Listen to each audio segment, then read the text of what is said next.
Four key stats on why Irish American history is so important, but basically you just can't understand the history of America without understanding Irish history, but also you can't understand the history of Ireland without understanding the history of the United States. During and after the Great Hunger in the 1840s and 1850s, 2 million Irish people, that's 1/4 of the entire population of the island, emigrated to the United States. Now that was one of the best ways to escape the hunger and disease that was ravaging Ireland back home during the Great Famine.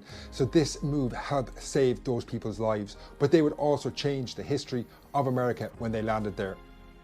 Number 2, the population of New York City. By 1860, 1 in 4 New Yorkers had been born in Ireland, and this changed the city completely. Now those people would go on to build the New York that we know today as the city spread up Manhattan in the late 19th century. Number 3, 200,000 soldiers.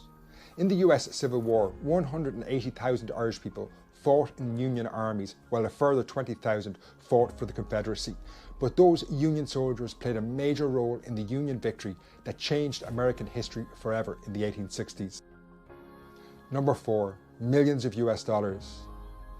Through the late 19th century, Irish immigrants working in big US cities like New York, Boston and Chicago sent millions of dollars back home. Each year, hundreds of thousands of dollars would be sent to small villages right across the island, and these helped pay food and rent of poor families and their relations back in Ireland, and this really played a major role in the Irish economy in the late 19th century. If you want to hear the fascinating history behind these statistics, subscribe to Transatlantic, an Irish American history podcast. It launches next Monday, September the 9th. It's made by myself, Finn Dwyer and Damien Shields, and over 10 episodes in season 1 we explore lots of fascinating aspects in Irish American history. So we begin at the very beginning and look at who was the first Irish person to cross the Atlantic. That's a journey that takes us back 1,000 years, and then through the rest of season 1 we look at lots of fascinating stories, from people who fought in the Civil War to the story of Anne Glover, a woman who was hanged as a witch in Boston in the late 17th century. So join us on Transatlantic, an Irish American history podcast,